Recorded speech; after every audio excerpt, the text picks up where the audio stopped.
Ahí. El Puntero es el verde. bueno, no te pasas. Está. Muy bien. Bienvenidos, bienvenidos a este hospital, Las Piedras. Eh, Mi nombre es Adriana Paiva, yo soy la licenciada de Comité de Infecciones, ya hace un buen tiempo que trabajamos en este lugar. Y bueno, un poco explicarles, porque no sé si algunos saben qué es el Comité de Infecciones, cómo trabajar, ¿alguien tiene idea? ¿Qué hace el Comité de Infecciones? ¿No? ¿No? Bueno. Eh, el Comité de Infecciones, tenemos un programa, ¿tá? El Comité de Infecciones es un grupo de personas, ¿tá? Está de distintas, cada uno tiene una visión diferente, está el microbiólogo, está la infectóloga, ¿tá? Estoy yo, y hay otros grupos de acuerdo al sector que trabajemos, puede estar cirugía, traumatología, emergencia, ¿tá? Pero todos apuntamos a ello. Nosotros tenemos un programa de control de infecciones, ¿tá? Por eso hay muchos integrantes en el grupo, ¿tá? En donde dentro de esos componentes tenemos, por un lado, la prevención y el control y vigilancia. ¿Qué quiere decir esto? Que durante el año, van a ver que por mayo por ahí hacemos campañas de higiene de manos.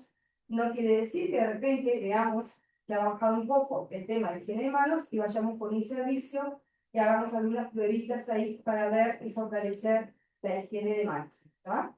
Por otro lado, otro de los componentes es la prevención de la transmisión de los microorganismos. ¿Cómo hacemos eso? Tenemos un paciente que está colonizado por multiresistentes y nosotros tenemos, hoy contamos con lo que es la alerta electrónica en la historia del paciente. Ustedes van a ver cuando abren el IGEO, que es la parte que dice antecedentes. Entonces allí se pone la colonización que tiene el paciente, ¿tá? Eso es un dato importante para que ustedes tengan en cuenta cuando reciben el paciente desde la emergencia. Por ejemplo, la persona que recibe su cédula, que viene, dice, bueno, vengo a consultar con el doctor porque me duele la cabeza, ¿tá? Admisión no ve la alerta. La va a ver el médico cuando hacen el triage, cuando abre la historia, ahí ustedes ven colonización. ¿Tá? Entonces ahí nosotros tomamos medidas de prevención, ¿tá? Que pueden ser, depende de lo que tengan, pueden ser contactos, respiratorias, gotitas, ¿tá? Entonces, ese es uno de los componentes, ¿tá? Y el otro es las políticas de aislamiento, ¿tá? Tenemos una política de aislamiento, qué es lo que vamos a aislar, cómo lo vamos a aislar, dónde lo vamos a aislar, qué tenemos que usar, ¿tá?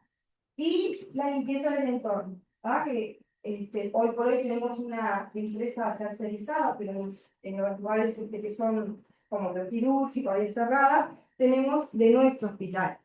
Ellos ahí tienen un programa de limpieza, claro. No es que cualquiera, no es nuestra casa.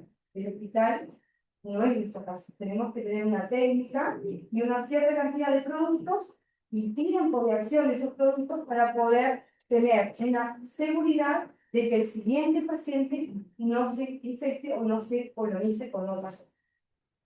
¿Ah? Y ahora estamos trabajando, o empezando a trabajar con el tema del PROA y el control de los antimicrobianos, que los antibióticos, la infectóloga está controlando desde farmacia. Hay un grupo que trabaja atrás de eso, en donde se detectan los tiempos y qué antibióticos se va a usar con cada cosa, que eso Elisa después va a hablar. ¿Tá? Y por otro lado tenemos la realización de procedimientos seguros. ¿Qué significa esto? Que si yo voy a colocar mi zona vesical, voy a hacer una vía venosa central, hay una serie de pasos que yo tengo que respetar para hacer el procedimiento. ¿Tá? Si yo no sé, tengo que preguntar. ¿Me explico? Ah, entonces ahí nosotros estamos introduciendo un catéter, por ejemplo, al paciente, pero en forma segura. ¿Tá? Después tenemos la otra pata, que es la vigilancia, que ahí nosotros van a ver qué pacientes que tienen determinados criterios, determinados factores de riesgo, nosotros los vigilamos, hacemos vigilancia a través de hisopados rectales, ¿sí? El registro de las infecciones, cuántas meningitis tenemos, el estudio de brote. Hoy estamos cruzando un brote de EDR que tuvimos el año pasado, ¿tá? Y tuvimos que después les voy a mostrar los datos y tenemos de NDN. Estamos sacando todo el tiempo algún positivo de una sala, ¿tá? Y bueno, las alertas epidemiológicas que ya les dije. Después, por otro lado, tenemos la capacitación, que es esto que estamos haciendo hoy, ¿tá? En donde ustedes se van a introducir en el hospital y tienen que saber qué cosas usamos, ¿no? Dónde están organizados, dónde ponemos esto, dónde ponemos aquello, dónde está el quirúrgico, cómo se accede, ¿no? Bueno, y por otro tenemos la salud del personal, o sea, coordinación de las políticas de bioseguridad y los residuos hospitalarios. ¿Qué es lo que descartamos? ¿Cómo lo descartamos? ¿Y dónde lo descartamos? ¿Tá? Y los accidentes laborales que no son menos chiquititos porque hemos tenido muchos, ¿tá? Porque en el apuro a veces se deja una lanceta en un lugar donde no va. La idea es que yo uso y lo tiro, o un paciente que de repente viene por traumatizado grave en la puerta de emergencia, entonces que tengamos un lugar en donde, bueno, tal, tengo el descarte de eco, pero por lo menos un riñón en donde los punzantes los voy poniendo ahí. ¿Tá? Bueno, estas son las herramientas que nosotros tenemos para prevenir justamente las infecciones cruzadas y la dispersión de eso en el resto, ¿no? No solo se contaminan los pacientes, sino también el entorno inmediato, nuestros celulares, que tanto los queremos. Bueno, ahí tenemos la higiene de manos, que es la premium nuestra, que tenemos que aprender bien, usarla y usarla y usarla. Es bien barata y rápida. O sea, en cualquier lugar nos podemos hacer higiene de manos, ya sea alcohol en gel o lavarnos de manos con agua y jabón, ¿sí? Las precauciones estándar y basadas en el mecanismo de transmisión. Un poco ahora lo vamos a ver, ¿tá? Después la higiene hospitalaria, los procedimientos seguros, que fue lo que yo le decía, establecer el sistema de vigilancia, que todo el tiempo estamos vigilando que vienen, cómo vienen los pacientes que van al lo quirúrgico que están dando, ¿tá? Y bueno, y esto de la capacitación. La higiene de manos, como yo le decía, ¿tá? Es el método más barato y lo que tenemos que, y estamos fallando, muy mal, ¿tá? Porque creemos que nos lavamos, creemos que nos estamos lavando bien, pero no es así. Nosotros en nuestras manos tenemos una flora que es residente, ¿tá? Sale una residente, que es esa que está siempre con nosotros. O sea, donde vayamos la vamos a tener, la tenemos siempre. Y tenemos una transitoria, ¿tá? Esa, no, El punto, ¿verdad? sí, me manda para allá arriba, mira, pero ahí no me manda. Bueno, y una transitoria, que es esa que nosotros vamos adquiriendo a medida que vamos entrando en el hospital, vamos tocando, entramos, saludamos a uno, tocamos el dedito para marcar la entrada, agarramos el ascensor con el botoncito, subimos la escalera y tocamos, ¿no? Toda esa lona transitoria es la que nosotros podemos barrer con el lavado de manos, ¿no? Estas son las zonas de las manos, vean el pulgar acá, no se ve ahí. Esta zona, ven esta, que es la que siempre nos olvidamos de lavarnos. ¿Y qué coincide? Que cuando nosotros vamos a poner una vía, por ejemplo, yo cómo le agarro la mano, agarro así, todo el área esta, es la que yo estoy contaminando. ¿Me entienden? Si yo no tengo un buen lavado de manos, es lo que nosotros usamos de prensa. Entonces, eso es lo que vamos transmitiendo. Por eso tenemos que ser muy cautos cuando hacemos la higiene de manos y pasar el agua y el jabón por todas las zonas de la mano. O sea, eso tiene una técnica. Bueno, para la higiene de manos tenemos, como les decía, el alcohol, ¿tá? Y el jabón antiséptico o el jabón común. Acá nosotros, yo les traje el de 4%, pero hay uno del 2%. El 4% es el que se usa para el lavado quirúrgico, en bloque, ¿sí? Este es el lavado común que tenemos. ¿Cuándo usamos un lavado común? Y bueno, estoy entrando al servicio, estoy saliendo del servicio, o estoy saliendo del baño, como voy a comer, me lavo con este jabón, ¿verdad? Si yo estoy, si yo estoy, entré en una sala, ¿está? Yo entré en una sala y estoy viendo un paciente, mientras que yo le digo, buen día, señor, ¿cómo está? ¿Cómo pasó la noche? Yo ya me estoy lavando las manos, estoy haciendo una desinfección con el alcohol en gel, ¿está? O sea que oportunidades siempre van a haber, y van a ver que alcoholes hay en todos lados. Bueno, esto es lo que les decía, que teníamos, ¿está? Bueno, y esto es un poco los momentos, que es importante, porque cuando yo voy a ver al paciente, como les decía, hago flexión con alcohol en gel, ¿está? O me puedo lavar las manos. Lo que sí no me puedo de olvidar de lavar las manos es cuando yo voy a hacer un procedimiento. Ahí no corre el alcohol en gel. Ahí yo tengo que hacerme un buen lavado de manos, ¿sí? Después, antes de realizar, como decía, una tarea, la función, la zona vesical, después de tocar el entorno del paciente, después de cuando me voy, o después del riesgo de exposición a determinados fluidos. Yo entré, ¿va? Y el paciente, yo qué sé, estaba con la sonda vesical caída, la toqué, la subí, le toqué la mano, ¿tá? Porque en la valvulita, cuando ustedes no se ven, pero en la valvulita de tan abrir y cerrar, muchas veces está toda la canalización de agua. Si yo subo la sonda vesical a este nivel, le estoy llevando todo lo que está en el canito para arriba. Entonces, estoy llevando bichos para arriba. Hay que tener mucho cuidado y hay que tener el sistema bien cerrado. ¿Ah? Bueno, y esta es la técnica, quiero que la vean detenidamente porque es fundamental. ¿Tá? La técnica corre igual, tanto me use alcohol en gel o me lave las manos. ¿Tá? La palma con la palma, ¿tá? Ven acá, la palma con palma, ¿sí? El entrededo, enlazar bien, y esto de los pulpejos, porque nos queda siempre partículas ahí que no lavamos.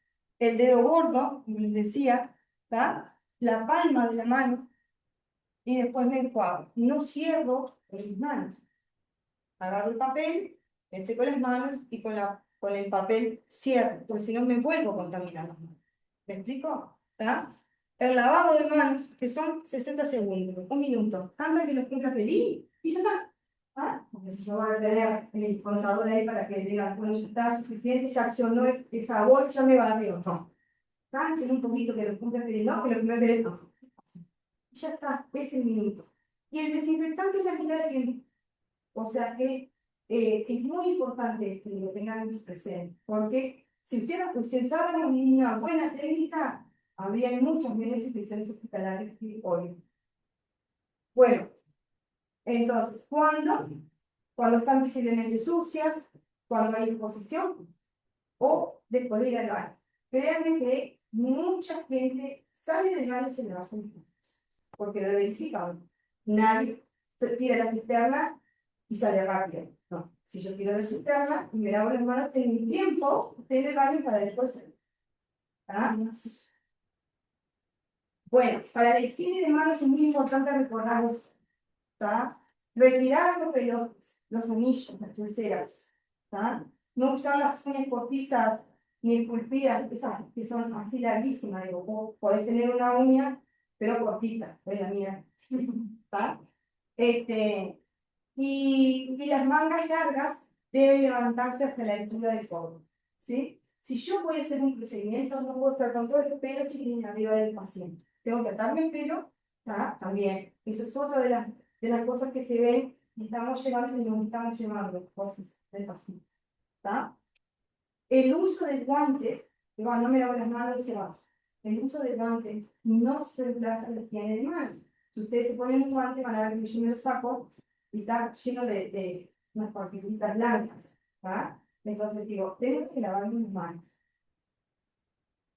Bueno, esto es un muestreo que hicimos en el hospital nuestro en el 2018, ¿tá? Y donde evaluamos un poco cómo nos estábamos lavando las manos. ¿Tá? Ese fue nuestro objetivo. Miren lo que pasó.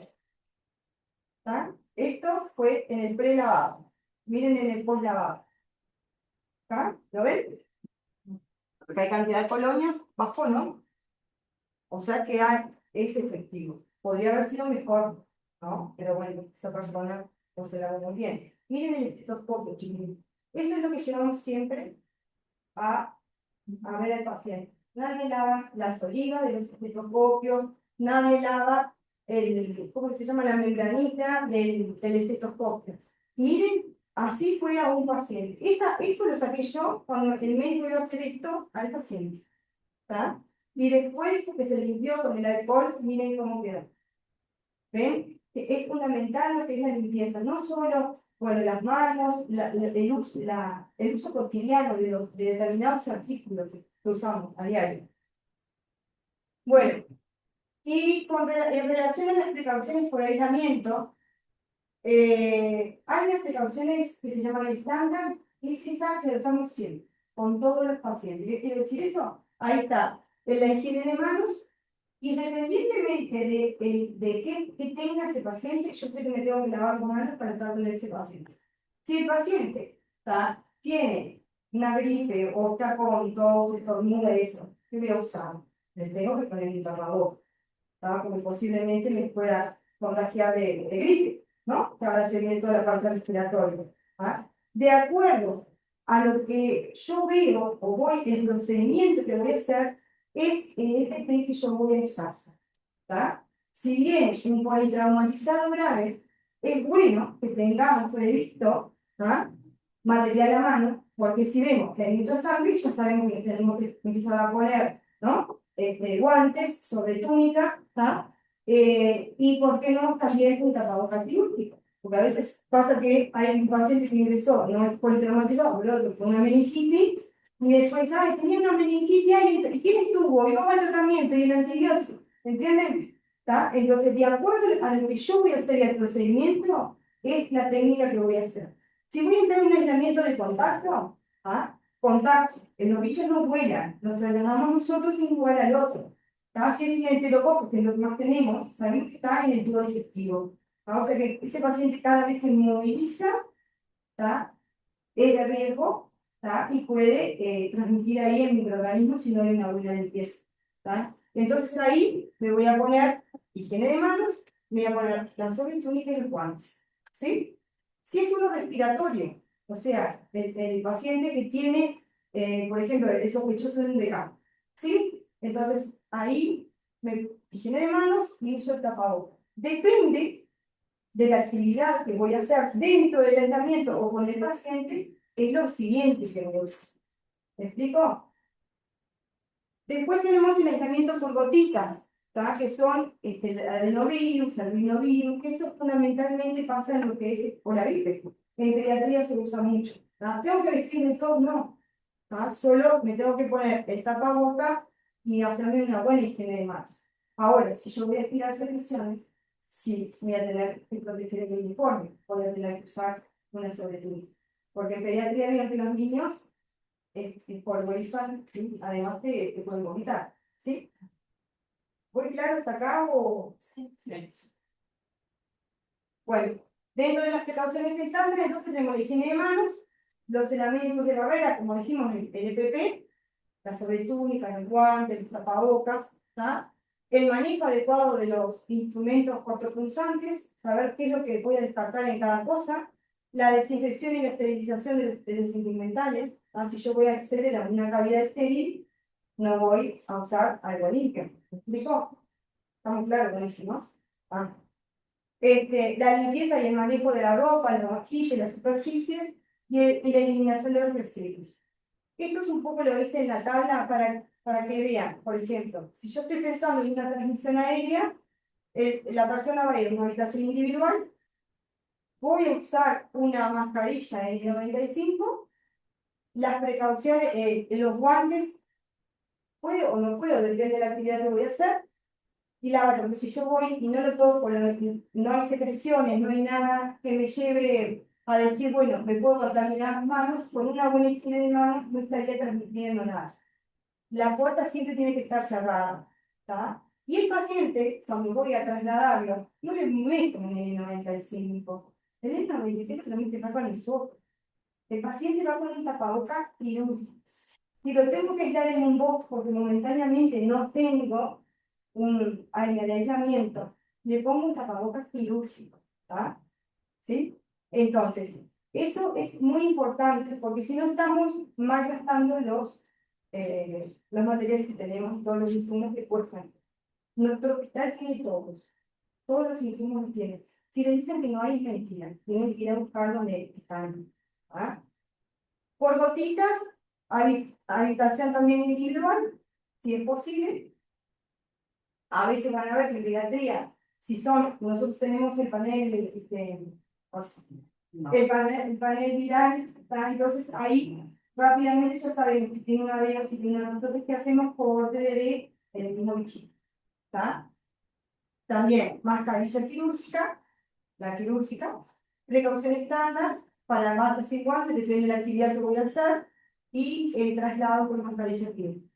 Cuando es contacto, también habitación individual, si es posible, van a ver que los NDM allá arriba los tenemos todos juntos, ¿tá? Porque tienen la misma cepa. No se puede poner un probable con uno que tiene. Habitación individual, no es necesario la protección respiratoria, cuando sí, bata sí, y cuando el paciente se va a trasladar, ahí nosotros tenemos que tener el cambio de la ropa personal del paciente, ¿tá?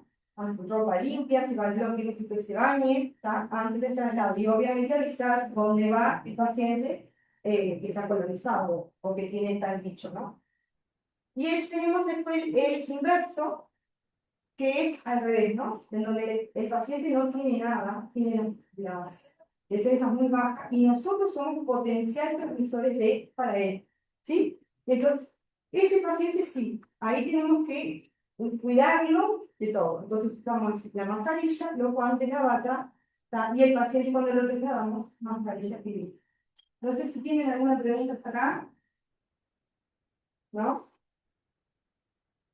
El manejo de residuos hospitalarios, ¿está?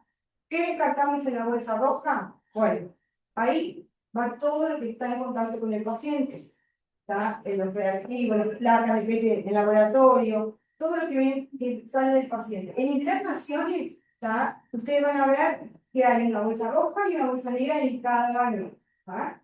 Entonces, ¿qué significa esto? Que en la bolsa roja, si yo curé, retiré una zona vesical, o puncioné el paciente, ¿tá? Lo que es de punción va en el régimen, la UV, pero la jeringa va a ir al contenedor rojo que está en el baño. No voy a andar por todo el pasillo chorreteando el drenaje o con las cosas, no, lo descargo ahí. Los carros de depuraciones no entran ni a los boxes ni a las habitaciones, se dejan en el pasillo y yo traigo las cosas que necesito para el paciente. ¿Tá? No puedo estar llevando y trayendo, porque ahí hay transmisión. Podemos hacer transmisión cruzada. ¿Tá? Esto va en el contenedor rígido, como les dije, los bisturí, los catéteres, las lancetas, el vidrio, ¿tá? Que en otros lugares, el que trabaja en otro lugar, pueden ver que les ponen en cajas en cajitas de cartón. Acá se descarta en el descartador este rojo, ¿sí? Nosotros no reciclamos, o sea que solo van a ver rojo, negro y amarillo. El amarillo de la ropa. Ah. En bolsa negra está todo lo que no tuvo contacto con el paciente ni tampoco tiene fluidos. Ustedes van a ver que en la enfermería limpia hay una bolsa negra, ¿está? ¿Qué te iba a decir? Hay una bolsa negra y hay un contenedor para, para los biseles de las agujas y lo que se haya usado, ¿no? Pero es solo negro, no estuvo en contacto con el paciente. Bueno, y un poco de la superficie, porque a veces, digo, la limpieza es importante y a veces no se le da mucho la importancia que tiene cuando el paciente se da de alta, que dicen, apúrate con esa cama, no es apurarte porque, digo, el auxiliar de servicio tiene que respetar el tiempo de acción del producto, porque si no, es como pasar agua, ¿sí? Entonces, hay gérmenes, ¿tá? Que duran mucho tiempo en el hospital. ¿Tá? El caso de Clostridium, el Clostridium es una espora que no lo podemos convertir con nada, o sea, solo el arrastre. ¿Tá? Después las pseudomonas duran hasta 16 meses en el ambiente, o sea que un ambiente que no está bien limpio, el siguiente paciente se lo puede agarrar.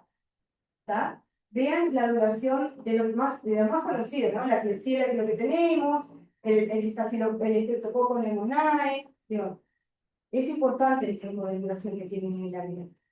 Bueno, y con respecto al manejo de los dispositivos, ¿tá? Esto es un poco para los que trabajan en CTI, la prevención de las neumonías asociadas a la ventilación mecánica, la prevención de las infecciones urinarias. Por eso es importante la técnica. Si yo voy a poner una sonda vesical, pensar a dónde estoy accediendo. Es una cavidad estéril. La colocación tiene que ser una técnica estéril. No puedo ir yo sola a colocar una técnica estéril. Mentira que puedan hacer una técnica estéril no sola. Tienen que ir dos, porque uno me va a acercar y el otro va a hacer el procedimiento. ¿Sí? Las prevenciones de las bacteriemias, cuando hago una vía central, o hemos tenido bacteriemias de punto por vías periféricas también, hay que tener mucho cuidado. Y la prevención de las infecciones del citoplasma.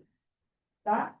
Bueno, y esto es a lo que apuntamos un poco, que es planificar, hacer, medir y actuar. Ustedes van a ver que nosotros en lo que es el comité, a veces implementamos algunas medidas, fundamentalmente ahora que estamos con un brote, y bueno, esas medidas nos dieron los resultados, las evaluamos y tuvimos que volver de nuevo a organizar. Área cerrada, no área cerrada, abrimos, cerramos. Digo, esto es una cosa como ves que es de mejora continua. Siempre estamos viendo y además hay veces que uno está de este lado, pero a veces nos dicen, mira que esto no funciona, me parece que esto sería mejor si la vamos, acá lo usamos mucho, usamos más alcohol en el gel. Digo, esas cosas son muy importantes que son el proceso de retroalimentación que nos viene desde ustedes, desde todo el personal, ¿no?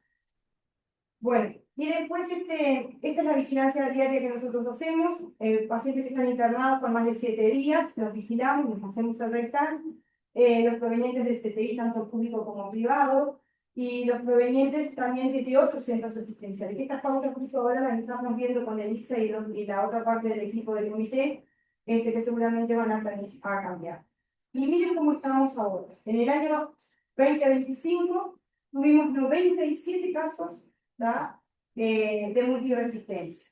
Dentro de eso tuvimos el debut del MRR, que no lo teníamos, con 37 casos, un brote que nos llevó mucho tiempo y todavía tenemos un coletazo, y 60 casos tuvimos de parvoteremas. Tuvimos 17 infecciones, ¿saben lo que son infecciones? Casi todos pacientes quirúrgicos, vean que son 43, pero de las infecciones, la mayoría fueron quirúrgicos. Entonces, es muy importante esto de la vigilancia porque nos permite implementar planes de acción, ¿tá? Para poder bajar esos números.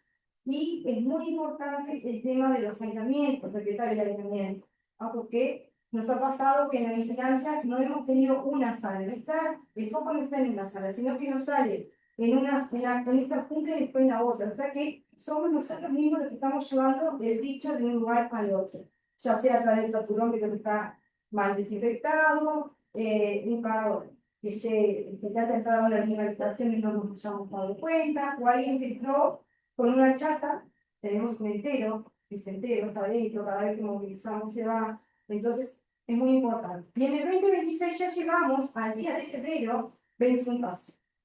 O sea, que estamos hirviendo. ¿Tá? Así que es bien importante lo que nosotros podemos hacer cada uno desde el lugar donde está.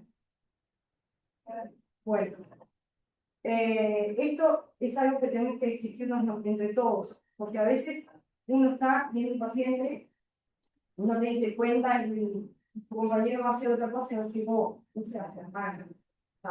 o decirle, mira, no te pusiste la sobretúnica. ¿Entienden? Entre nosotros corregirnos hace que mejoremos los números y que mejoremos las condiciones. Bueno, y eso es como un poco todo. No sé si tienen alguna pregunta. Una consulta, el tema de la estudiocopio, pues pasar al colegio.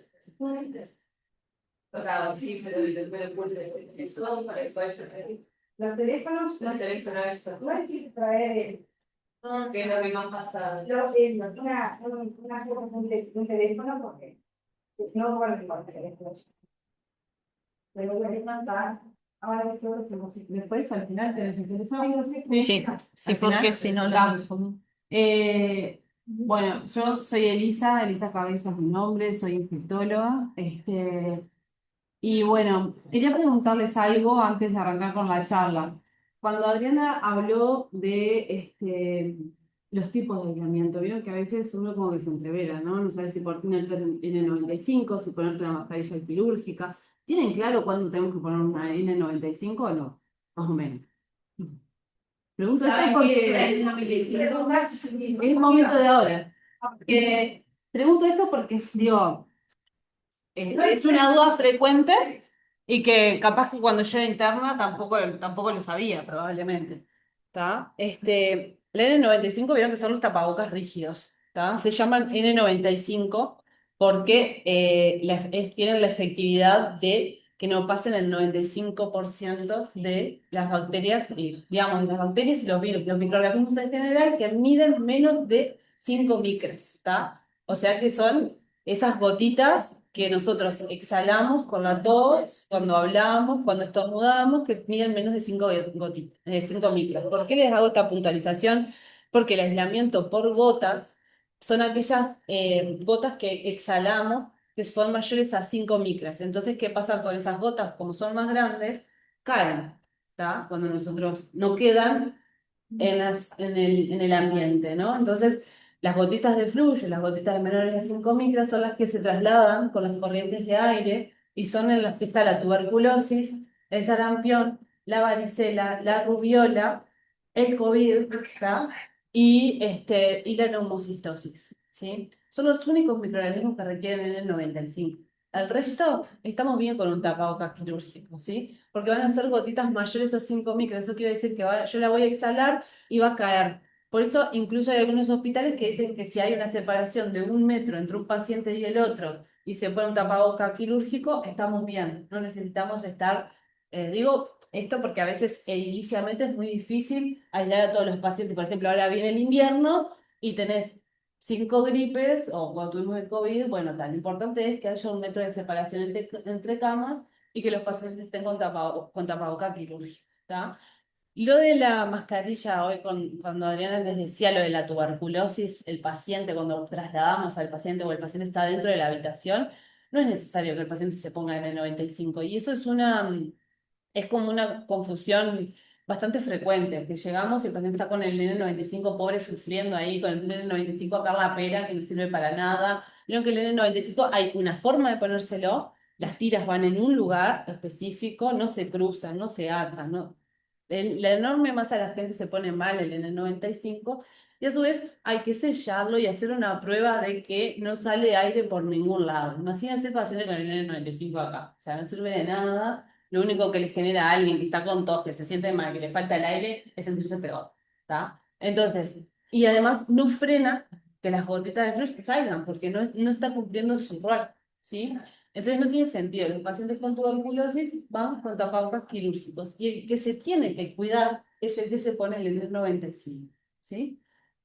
Bien, dicho esto, no, y lo otro que a veces también cometemos el error, hace poco yo estaba en sala y me pasó con un equipo determinado y con los internos que estaban ahí, que fueron a ver un paciente, salieron de la habitación y se metieron con todo, con las sobretúnicas, los guantes, como estaban, a buscar algo a la enfermería limpia, ¿no? La enfermería limpia no se entra si uno no está limpio, por eso es enfermería limpia, enfermería sucia.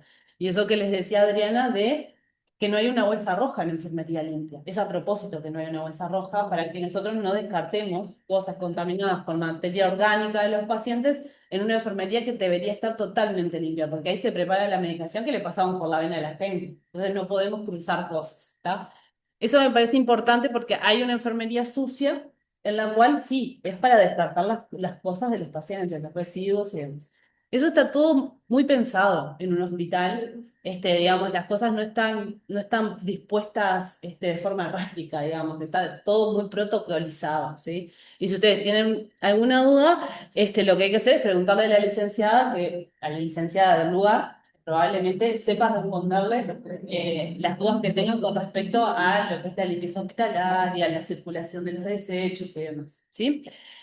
Bueno, estuvimos hablando un poco con Virginia de qué les podía ofrecer yo, qué les podía aportar, y de esto de la antibioticoterapia en emergencia, parece un tema por lo pronto importante cuando uno es interno. A veces a mí como infectóloga me dicen, bueno, ¿dónde puedo leer? No sé dónde pueden leer. Yo, para leer antibióticos, no sé, estuve 3 años, ¿no? Leyendo antibióticos. No hay un lugar, ¿no? Uno siempre quiere encontrar un lugar donde te resuma todos los antibióticos y puedas entender todo. Porque lees los betalactámicos y a los 3 días te olvidaste de qué son y para qué sirven, ¿no? No tenemos como una buena formación en la carrera de antibióticos y es como complejo.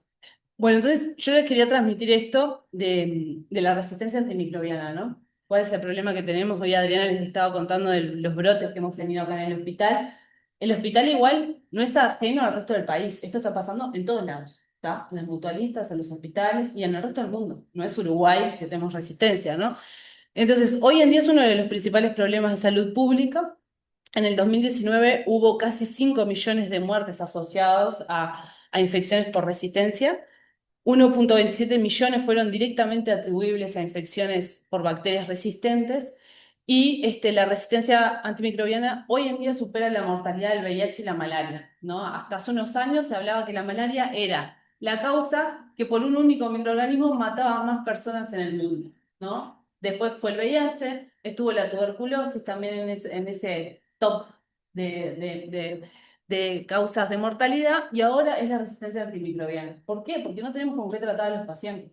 ¿Tá? Y por eso es que nosotros insistimos tanto en esto de la transmisión cruzada dentro del hospital. ¿Tá? Porque obviamente las bacterias multiresistentes, por suerte, en Uruguay todavía están solamente en el hospital. También tenemos algunos pacientes en la comunidad, pero son los menos, ¿sí?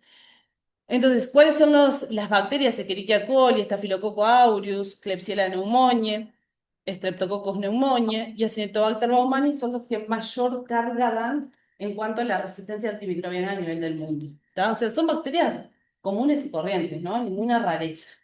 Entonces, la OMS ha declarado que la resistencia antimicrobiana como una de las 10 principales amenazas para la salud global y lo que plantea es que para el 2050 podría convertirse en la principal causa de muerte, incluso superando las muertes cardiovasculares. Ojo al gol, si alguien no estaba pensando en hacer infectología, puede llegar a ser una buena apuesta futura. Bueno, entonces, antes de indicar un tratamiento, ¿qué me pregunto, no? ¿Qué es lo que pienso yo para decir, bueno, elijo este antibiótico o este otro antibiótico, ¿no? Entonces, hay como muchas variables que deberíamos de pensar. Primero, ¿es una infección o no es una infección lo que tiene el paciente? ¿O es simplemente una bacteriuria? ¿Tá? ¿O es una colonización? ¿Llega a tratamiento o no? ¿Es bacteriana? ¿O es algo viral? ¿O es algo parasitario, fúngico? ¿Necesita un antibiótico? Porque hay infecciones que de hecho ni siquiera necesitan, son bacterianas y que tenemos otra medida para realizar antes que poner un antibiótico.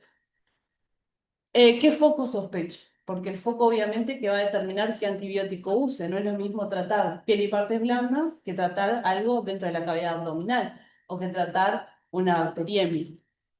¿Qué bacteria es más probable? O sea, de acuerdo al foco, de acuerdo al tipo de infección, ¿cuáles son los microorganismos que a mí me vienen a la cabeza y en qué orden?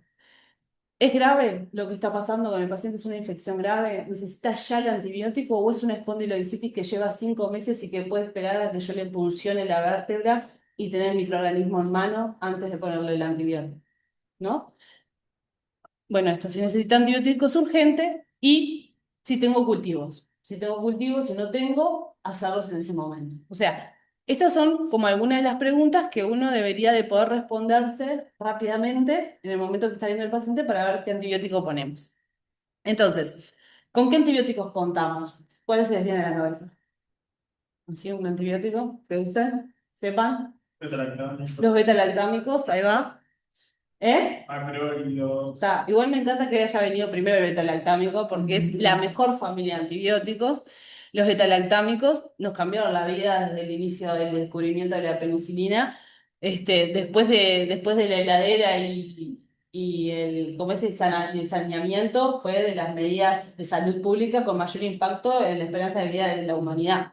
Entonces, acá tenemos los beta-lactámicos. ¿Vieron que son un montón? Esto lo aprendemos y así como lo aprendemos lo volvemos a olvidar, ¿tá? Sepan que las penicilinas, están las penicilinas naturales, las aminopenicilinas, esto en realidad la diferencia es por una cuestión puramente química, ¿tá? Hay algunos que tienen inhibidor de las beta-lactamasas de espectro ampliado, las BLEA, ¿tá?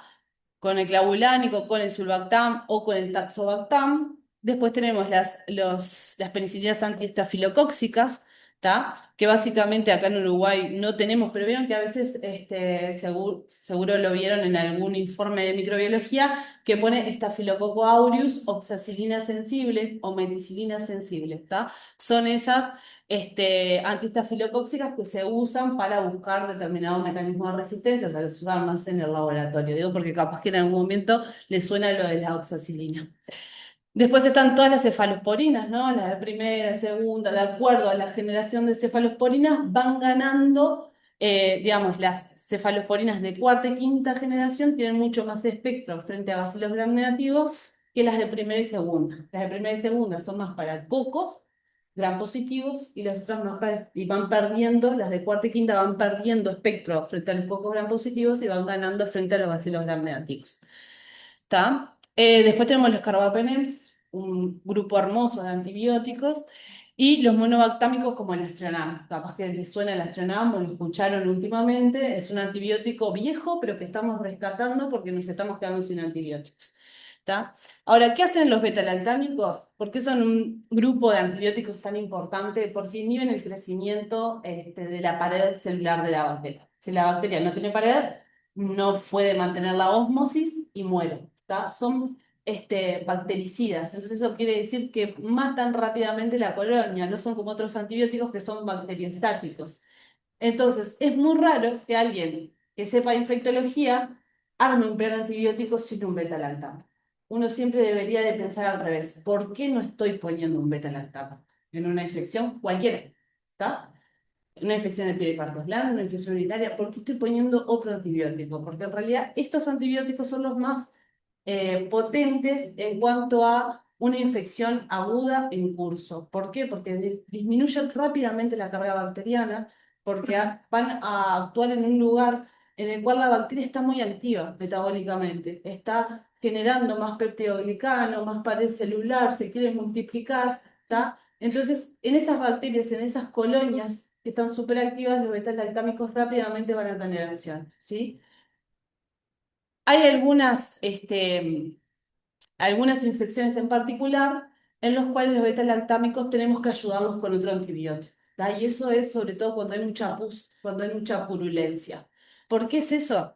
Porque lo que se ha visto en estudios in vitro es que hay diferentes poblaciones de bacterias en un absceso. Por ejemplo, imagínense un absceso intraabdominal, en el cual las bacterias que están más en la periferia están muy activas, se están multiplicando, están generando su peptidoglicano, entonces van a venir los betalactámicos rápidamente, van a bajar esa población bacteriana, pero las bacterias que están en el centro del absceso son bacterias que están más quiescentes, están como metabólicamente más inactivas, no se están multiplicando. Y ahí los betalactámicos lo que se ha visto es que la SIM, la concentración inhibitoria mínima, o sea, la concentración mínima que necesitas de antibióticos para matar al menos el 90% de la población bacteriana, aumenta hasta 32 veces. Entonces quiere decir que en un mismo absceso yo puedo tener bacterias muy sensibles afuera y muy resistentes adentro al mismo antibiótico.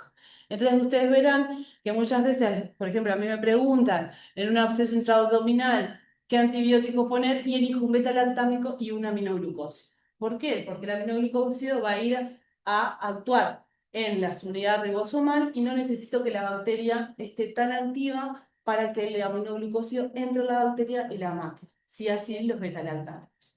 Entonces, eso son como, digamos, fundamentos de la infectología que de repente son muy básicos, pero que hace que uno elija uno u otro antibiótico también de acuerdo a la infección del paciente y no solamente el qué es lo que me trae el antibiograma, si es sensible o no. ¿Por qué yo elijo, por ejemplo, ceftriaxona antes que elegir ciprofloxacina? ¿Sí? ¿O por qué elijo Bactrim antes que elegir clindamicina? ¿Está? Bien, lo otro importante con respecto a los beta-lactámicos es que su actividad es muy tiempo dependiente. Es muy importante esto. ¿Qué significa? Que el intervalo entre dosis es lo más importante en los beta-lactámicos. No tanto la dosis que doy, que sí también, pero lo más importante es mantener el intervalo de dosis. Si yo mantengo el intervalo de dosis, el beta-lactámico sube, sube, sube, llega a su pico máximo, baja, pero cuando está bajando le doy la otra dosis, entonces se mantiene por encima de la concentración inhibitoria mínima que necesito para matar las bacterias. Si yo la piperacilina tazobactam la tengo que dar cada 6 horas, es cada 6 horas, no es cada 8. ¿Está? Y bueno, esto es lo que les decía, que lo más importante es mantener niveles sostenidos que dar picos altos. ¿Está? ¿Qué otros antibióticos contamos? ¿Otros que se le vengan a la cabeza? Los aminoglucósidos, otro flor de grupo de antibióticos, los aminoglucósidos son hermosos. Acá, bueno, se me fue tenía negrita, se cambió, pero estos acá, en esta pantalla, están todos los antibióticos existentes, entre la anterior y esta. O sea, son pocos. Son pocos para la cantidad de bacterias que tenemos, para las diferentes especies y para la cantidad de mecanismos de resistencia. ¿Está? Hay algún otro antibiótico que no está acá, que no se los puse porque de repente no son tan importantes o en Uruguay directamente no hay, entonces no tiene mucho sentido. Pero imagínense, dentro de los glicopéptidos tenemos la vancomicina. ¿Para quién sirve la vanco? ¿Saben? ¿Para qué bacterias? ¿No? Dale. Bien. Asistente. Ahí va, muy bien, la ampicilina resistente. Está. La banco es para los cocos gram positivos. Si yo pongo vancomicina en el Escherichia coli, está mal. ¿Por qué? Ahora vamos a ver por qué está mal. Pues la banco ahí no va a hacer absolutamente nada, ¿está? Después, la teicoplaninal no tenemos en nuestro país, los glicopéptidos tampoco. Estos son maravillosos, la dalbavancina, la lactavancina en algún momento van a venir, pero son antibióticos que son muy similares a la banco, pero sin los efectos adversos de la banco y se pueden dar una vez por semana, por ejemplo, para una endocarditis por aureus. Después están los aminoglucósidos, ¿tá? En los cuales tenemos todos, lamentablemente la tobramicina no la tenemos, digo lamentablemente porque la tobra en otros países se utiliza muchísimo a nivel pulmonar, ¿tá? Para pacientes, sobre todo para trasplantados. Después los macrólidos, la citro, la claritro, la eritromicina cada vez la usamos menos, sobre todo se vincula más al tratamiento de la tuberculosis hoy en día. Las lincosamidas, la clindamicina, que yo la desterraría de las farmacias del país a la clindamicina, la sacaría absolutamente de todos lados. Las tetraciclinas, dentro de ellas, la tetraciclina en sí mismo no hay comercializada acá en Uruguay, pero sí tenemos la doxiciclina, que seguramente la escucharon, la tigeciclina, que en realidad es como de última generación, las fluoroquinolonas, ¿no? La cipro, la norfloxacina, la levofloxacina, la moxifloxacina. Las diferentes fluoroquinolonas, la gran diferencia que tienen es que hay algunas que son más antipseudomónicas que otras, ¿tá? Por ejemplo, la ciprofloxacina es mucho más antipseudomónica que la norfloxacina. La moxifloxacina sirve un poco más para determinados bacilos gram negativos que la levo. La levo sirve más para estenotrofomonas. O sea, tienen como sus matices también. ¿Tá? Cuando a mí me dicen que hay una bacteriemia, una estenotrofomonas en un paciente en diálisis, seguramente elija levofloxacina. No voy a elegir moxi porque sé que no le hago. ¿Tá? A pesar de que son del mismo grupo de fármacos. Después tenemos las sulfamidas, como el trimethoprim sulfametoxazol, lo puse así junto porque habitualmente lo usamos junto. El linezolid, seguramente lo escucharon ahora con todo esto del enterococo R, que empezamos a usar linezolid, atroche y moche, esperemos no usar más linezolid. El teisolid no hay en Uruguay. Después tenemos el metronidazol, que también usamos bastante, los que hayan rotado por ginecología, los ginecólogos usan metronidazol. Los cirujanos usan metronidazol con ampisulbactam, ¿vieron ese plan? Ese plan no tiene cabeza, ni pie ni cabeza. Después se los digo por qué, pero estamos poniendo dos anaerobicidas juntos. O sea que el riesgo de Clostridium que le estamos dando a ese paciente, que además está operado del intestino, es brutal. Entonces allá voy yo y saco el metronidazol, le suspendo cosas. Bien, las rifamixinas como la rifampicina, la rifabutina, las polimixinas como la colistina, que la estamos usando cada vez más, que es un antibiótico viejo, que en realidad lo habíamos dejado de usar porque vinieron los betalaltámicos que eran mejor, ahora se nos fueron los betalaltámicos, se nos fundieron todos y empezamos a usar la colistina. Y otros como la fefomicina, la nitrofurantoína, daptomicina que no hay en Uruguay y la quinupristina de alfopristina que tampoco. Entonces, ¿cuál es la gran diferencia, no? ¿Por qué nosotros hablamos de cocos gram positivos, bacilos gram negativos, no? O sea, la diferencia es eh, meramente microbiológica. Lo que intentamos es diferenciar los grupos de acuerdo a una tinción de laboratorio. ¿Por qué? Porque los cocos gram positivos se tiñen de esa manera porque el péptido glicano que tienen es mucho más grueso en su pared que los bacilos gram negativos. Y eso hace y tiene una conformación distinta en su pared y en su membrana celular que hace que sea sensible a determinados antibióticos y a otros no. ¿Tá? Entonces, por ejemplo, vamos a tener algunos antibióticos, ¿tá? Vieron que acá dice teicoicos y los lipoteicoicos, que están en los gram positivos y en los gram negativos no están. Entonces, el Linezolid actúa en los ácidos teicoicos y en los lipoteicoicos, igual que la vancomicina. Entonces yo no puedo dar ese antibiótico para un bacilo gram negativo, porque es una estructura que ni siquiera está en su pared, ¿tá? O sea, digamos, el fundamento de por qué dar un antibiótico u otro en un coco o en un bacilo gram positivo o gram negativo es por la conformación de su pared y dónde van a actuar los antibióticos. Eso pasa sobre todo con los betalactámicos y con los glicopéptidos, ¿tá? Y con el linezolid, porque son los antibióticos que actúan en la pared bacteriana. Los antibióticos que actúan en los ribosomas o que actúan en el ADN, por lo general van a servir para cualquiera de las poblaciones porque es la misma estructura en cualquier tipo de bacteria. Entonces, yo no los quiero aburrir con esto porque aparte es como traer recuerdo de la transcavidad de los epiplones, eso, ¿no? ¿Malos? No. Bueno, esta es la bacteria, chicos, se la presento. Vamos a tener lo que les decía, algunos que actúan en la pared, como los betalactámicos, los glicopéptidos y la fofo. Entonces, estos sí tengo que saber para qué población sirve. ¿Para los BGN o para el coco gram positivo?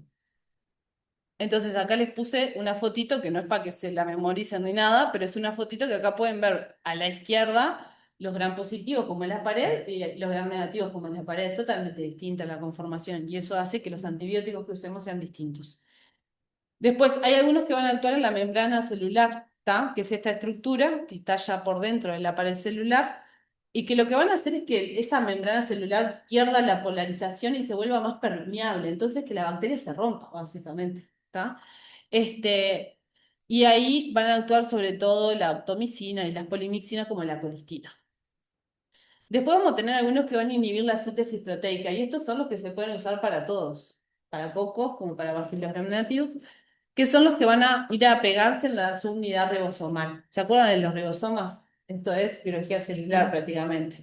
Bueno, los ribosomas se acuerdan que eran los que agarraban el ARN, lo leían y generaban las proteínas de las células. ¿Tá? En las bacterias es lo mismo. Y hay dos subunidades.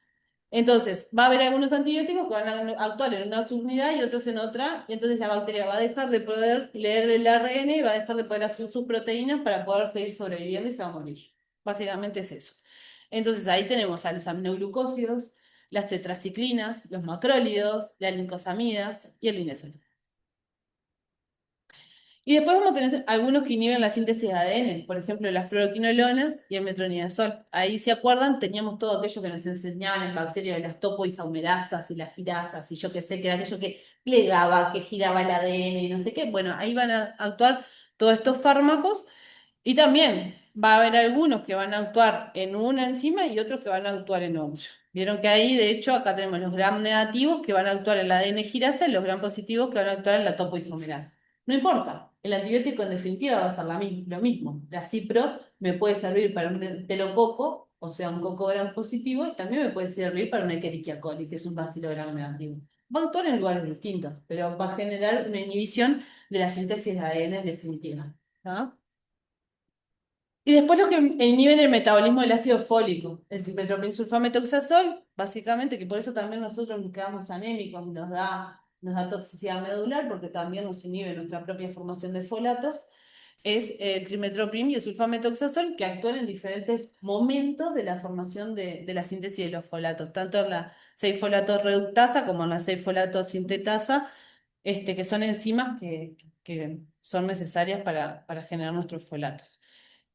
Eso es donde a muy grandes rasgos, donde actúan los diferentes grupos de antibióticos. Y por qué esto de que no cualquier antibiótico sirve para cualquier bacteria. Después tenemos mecanismos de resistencias. Y ahí está un poco, ahí lo que ustedes tienen que entender es que van a haber resistencias que son intrínsecas de la bacteria, natural. La bacteria nació con esa resistencia en el cromosoma. Nada la va a cambiar, ¿está? Entonces, por ejemplo, hay bacterias que son intrínsecamente resistentes a la ampicilina. Entonces el bacteriólogo, que sabe mucho más que yo de todo esto, no va a informarles nunca la ampicilina. ¿tá? O hay bacterias que, eso es la resistencia natural. Y después tenemos la resistencia adquirida, que son todas aquellas resistencias que se pasan de una bacteria a la otra. Y eso es lo que nosotros tenemos que evitar cuando tenemos pacientes aislados por productores de carbapenemasas, ¿tá? Las carbapenemasas son enzimas que rompan los carbapenémicos que se pueden transmitir de un paciente a otro por plásmidos, o sea, de una bacteria a otra. Entonces, por ejemplo, yo tengo un paciente que tiene una Escherichia coli con un NDM y el de al lado tiene una Klebsiella con un NDM. Son bacterias distintas. No es que tienen la misma bacteria, pero lo que sí se transmitió es el mecanismo de resistencia. Por eso nosotros aislamos por mecanismo de resistencia y no por bacteria. Digo, porque a veces entra como esa confusión de, pero si este tiene un Citrobacter y este tiene un Escherichia coli, ¿por qué los pusieron juntos? Porque los dos tienen el mismo mecanismo de resistencia. Yo lo que quiero evitar que se me disperse en el hospital es el mecanismo de resistencia, no tanto la bacteria en sí misma. Hay otras bacterias que obviamente quiero evitar que se transmita la bacteria. Por ejemplo, Clostridioides, ¿está? El Clostridium. Eso sí, lo aíslo por el microorganismo en sí mismo, ¿está? Entonces, y ahí están los de resistencia adquirida, que son estos elementos genéticos móviles que ustedes se acordarán de bacterias, que son los transposones, los integrores, los plásmidos, todo lo que las bacterias se pasan unas a las otras. Entonces, acá están a muy grandes rasgos los principales mecanismos de resistencia de las bacterias. Yo les planteé ahí en los cuadritos rosados cuáles son los más importantes, o por lo pronto los que nos cambian la práctica clínica y los que hacen que estemos más preocupados. Entonces, la producción de beta-lactamasas. ¿Tá? La producción de beta-lactamasas, como ustedes saben, hay beta-lactamasas que rompen algunos. Por ejemplo, la ampicilina, la moxifloxacina, ¿no? Entonces, eran las BLEA, las beta-lactamasas de espectro ampliado. ¿Qué hicimos? Agregamos clavulánico, sulbactam para romper esas BLEA. Después, ¿quiénes aparecieron? Las BLE, las de espectro extendido. ¿Qué hicieron las BLE? Nos comieron todos las ampicilinas y nos comieron todas las cefalosporinas. No nos sirve prácticamente ninguna. Ahora las de quinta generación sí, pero imagínense que hasta las de cuarta que teníamos en ese momento, nos quedábamos sin BLE. Pero el tazobactam, por ejemplo, el pipetazo en algunas BLE funciona. Hay que verlo caso a caso, ¿está? Porque a veces que tenga una BLE no significa que tenga que ser resistente al pipetazo. Pero si me decís BLE, yo ya sé que es resistente a todas las cefalosporinas y que no voy a poder usarlas. Y veníamos bien hasta las BLE, o creíamos que veníamos bastante bien, y aparecieron las carbapenemasas. ¿Está? ¿Qué son las carbapenemasas? Son las que rompen carbapenems. Pero esas enzimas no solamente rompen carbapenems. Por lo general, ese microorganismo tiene carbapenemasa, tiene BLE y tiene otros mecanismos de resistencia. Entonces, cuando ustedes vean el informe, van a ver que no les anda ninguna penicilina, ni aminopenicilina, ninguna cefalosporina, ni el pipetazo, ni los carbapenémicos, ni los aminoglucósidos, no les anda nada. ¿Tá? Porque esa bacteria ya fue adquiriendo muchos mecanismos de resistencia, no tiene solamente las carbapenemasas en sí mismas. ¿Tá? Entonces van a ver que por qué después nosotros hacemos determinados como combinación de antibióticos, no solo pensando en las carbapenemasas, sino también pensando en los otros mecanismos de resistencia. Porque si yo le pongo algo que solamente mata las carbapenemasas, pero tiene una BLE y esa BLE me come el antibiótico también, no sirve para nada. Por ejemplo, les hago un ejemplo cortito. No me quiero ir muy por las ramas, pero un bacilo gram negativo cualquiera que produce NDM, el bacteriólogo me va a informar que es sensible al Astreonam, ¿tá? Porque las NDM, la mayoría son sensibles al Astreonam. Si yo le pongo solo Astreonam, que es un monobactámico, es un beta-lactámico, esa bacteria tiene otros mecanismos que me lo va a comer al Astreonam. Entonces le tengo que poner Ceftazimia, Bivactam y Astreonam. Entonces ustedes van a ver que, por ejemplo, en algunos informes de laboratorio dice sinergia positiva. Eso significa que si yo pongo Ceftazimia, Bivactam y Astreonam, voy a bloquear no solamente la carbapenemasa que tiene esa bacteria, sino todo otro mecanismo de resistencia para protegerme Astreonam. ¿Sí? Entonces, por eso a veces van a ver que incluso ponemos antibióticos que dice resistente. Y ustedes dicen, "Pero la infectóloga se drogó porque pone un antibiótico que dice resistente, porque sabe que si le pongo este otro, es muy probable que deje el colesterol y bloquee otros mecanismos de resistencia. ¿Sí? Entonces, eso en cuanto a las carbapenemasas. Vieron que dice KPC, NDM, OXA 48, esas son las más importantes. Hay BIM también, y también hay imipenemasas. ¿Qué pasa? Vieron que todo el mundo dice KPC, KPC, KPC, KPC. No hay KPC casi en Uruguay, por suerte. Las que hay en Uruguay son NDM, que son las New Delhi Metallo-Metalactamasas. ¿Tá? En Uruguay lo que pasó fue que la primera introducción de carbapenemasas fueron KPC. Tuvimos un brote hace unos años de KPC que por suerte se logró contener y todo el mundo se quedó con la idea de KPC. Entonces, es muy habitual que todos digamos KPC, carbapenemasa como lo mismo, que en realidad por suerte KPC no tenemos en el hospital, tenemos NDN, ¿está?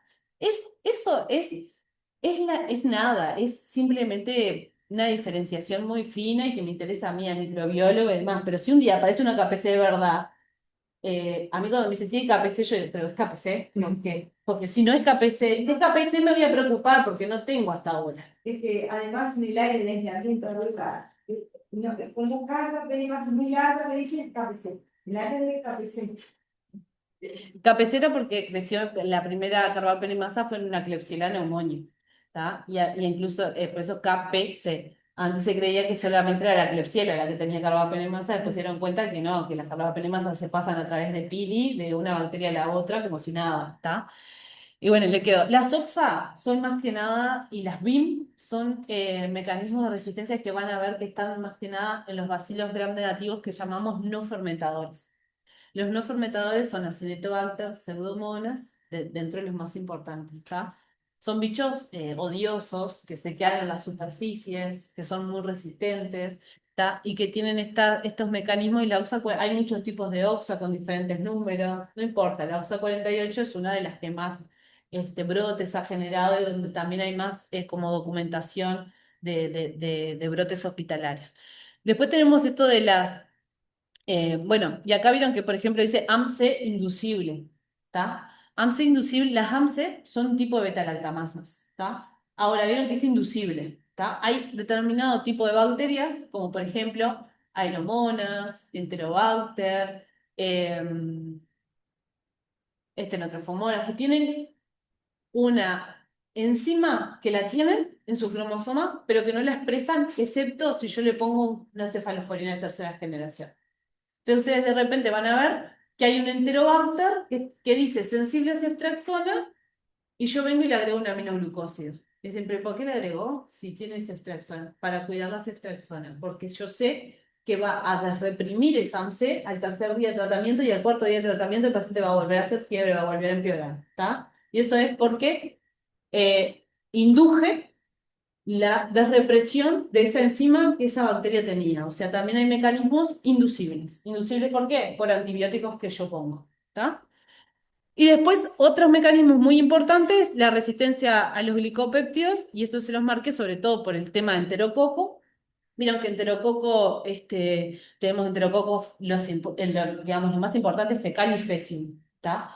El fecalis es muy sensible a la ampicilina, y siempre que ustedes vean un fecalis sensible a la ampicilina, prefiero que lo traten con ampicilina que con banco, toda la vida, porque al paciente le va a ir mejor, ¿está? Pero, por ejemplo, los enterococos fecium, la enorme mayoría son resistentes a la ampicilina, ¿tá?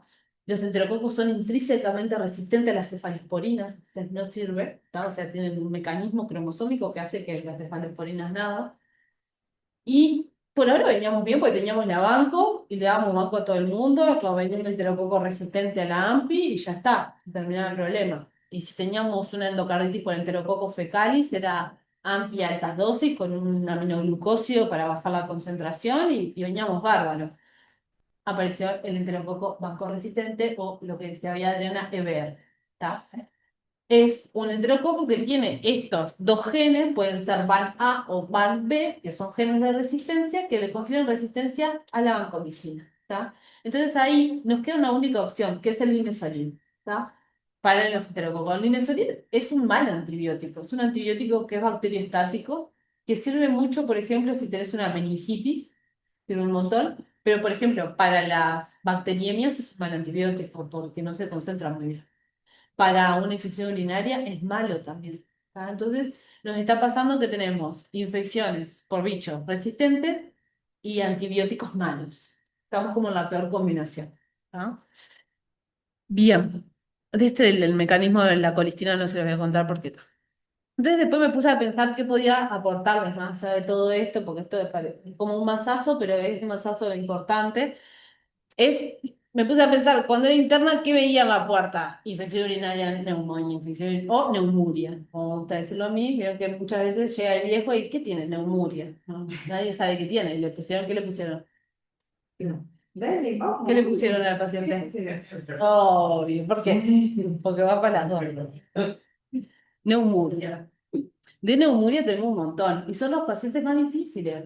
Digo, hay pacientes muy difíciles, pero son pacientes difíciles porque no se comunican, ¿no? El abuelo comió menos, quedó decaído, hizo un poquito de fiebre, o vino con las orinas piúricas, o tiene olor fuerte en el pañal, ¿no? O sea, eso no es nada. Ahora vamos a ver que esas cosas no son nada. Entonces, si ustedes se van con el concepto de lo que no tratar, yo me quedo feliz, porque es lo más difícil.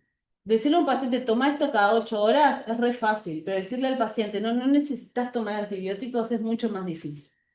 Entonces, me puse a pensar esto de las infecciones urinarias, ¿no?